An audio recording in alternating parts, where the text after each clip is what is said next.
কিন্তু শয়তান আমরা দেখি একবারে পানিটা পান করবেন না, গিয়ে আপনার লিভার করছে। আর অনেকেই রয়েছে একসাথে পান করে, এই পানি পান করা থেকে আপনার ক্ষতি হচ্ছে। আচ্ছা বলো তো, কোন খাবার শয়তানের হয়ে যায়? পানি পান করার সময় কিছু বিষয় আমাদের ফলো করতে হবে। যেখানে আসসালামু আলাইকুম, ওয়ালাইকুম আসসালাম রাহমাতুল্লাহি ওয়া বারাকাতুহু। তোমরা কেমন আছো? জি আলহামদুলিল্লাহ ভালো আছি, আপনি কেমন আছেন? আলহামদুলিল্লাহ, আল্লাহ ভালো রাখছে। আমি অনেক দিন ধরে দেখতেছি, মানে যারা সাথে উঠবস করে অনেক কিছুই আমরা ফলো করি। তো আজকে একটা বিষয় আমি জানবো যে তোমরা কি আসলে কি এই বিষয়টা জানো কিনা, আর তোমরা কি এই বিষয়গুলো আসলে ফলো করো কি? আচ্ছা বলো তো, কোন খাবার শয়তানের হয়ে যায়? যে খাবার আমরা শুরুতে বিসমিল্লাহ বলে না খাই, তাই এই খাবার শয়তানের হয়ে যায়। অনেক মানুষই বলে এই খাবার শয়তানের হয় না, কিন্তু শয়তান আমরা দেখি না, শয়তান আমাদের পাশাপাশি থাকে, এই খাবার শয়তানের হয়ে যায়। আর যদি আমরা বিসমিল্লাহ করে বলি তাহলে শয়তান আমরা খাবারের সাথে শরীক হতে পারবে না।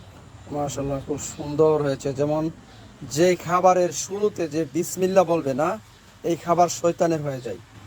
অনেকেই আমরা মনে করি যে বিসমিল্লাহ বলতে, কিন্তু আমরা ভুলে যাই। বলি অনেকেই, আমরা প্রায় সবাই বলি, কিন্তু কিছু মানুষ আছে যখন আমরা খাবার খাই অনেক সময় আমরা ভুলে যাই। আর যখন আমরা বিসমিল্লাহ বলি না, আমাদের সাথে শয়তানের খাবারে শরিক হয়ে যায়। আর যখন শরিক হয়ে যায় তখন এই খাবারটা আমাদের সাথে শয়তানও খায়। আর যদি আমরা বিসমিল্লাহ শুরুতে বলি, তখন শয়তান আর খাইতে পারে না, তখন দূরে চলে যায়। তা আমরা যাই কিছু খাই, যে কোনো খাদ্য গ্রহণ করি, যেমন ভাত, তারপর যেমন কাঁঠাল, আম, যে কোনো আল্লাহ তাআলার নিয়ামতের ফল ফ্রুট আমাদের জন্য আল্লাহ তাআলা যে নিয়ামত রেখেছে, এগুলো যখন আমরা গ্রহণ করব, সব সময় আমরা যেন শুরুতে বিসমিল্লাহ বলে শুরু করি, ঠিক আছে? তো রয়েছে। তাহলে আরেকটা বিষয় আমরা জানবো, যেটাতে আমরা অনেকেই এটাতে আমরা ভুলে যাই, কিন্তু আজকে আমরা এই বিষয়টা আরো সুন্দর করে ক্লিয়ার করে জানার চেষ্টা করব। পানি খাওয়ার মধ্যে সুন্নাহ রয়েছে, এটা কিন্তু অনেকেই জানে না।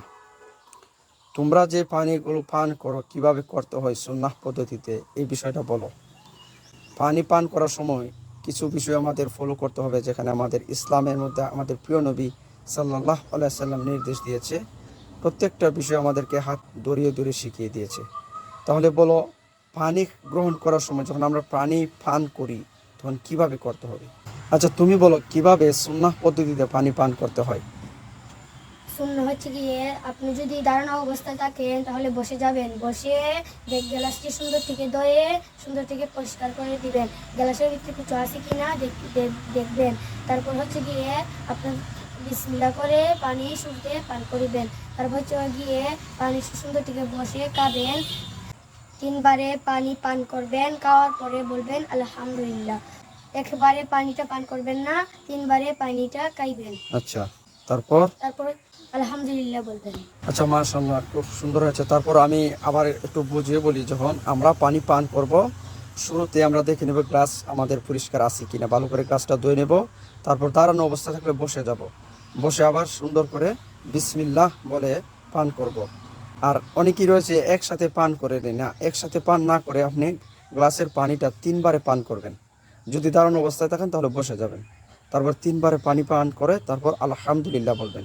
এটা হলো সুন্নাহ পদ্ধতি। আবার অনেকেই দেখেছি যারা পানি পান করে তারা দাঁড়িয়ে পানি পান করে, এমনকি মানে ডক ডক করে একসাথে খেয়ে নেই। এই পানি পান করা থেকে আপনার ক্ষতি হচ্ছে, এমনকি শয়তানও এখানে শরিক হচ্ছে। আর যখন আপনি পানি পান করছেন দাঁড়িয়ে, আপনার এই পানিটির স্পিড দিয়ে আপনার লিভারে পড়ছে, আর লিভারে পড়া থেকে আপনার ধীরে ধীরে ক্ষতি হচ্ছে কিডনির। এই বিষয়টা আমরা অনেকেই জানি না, ভুলে যাই।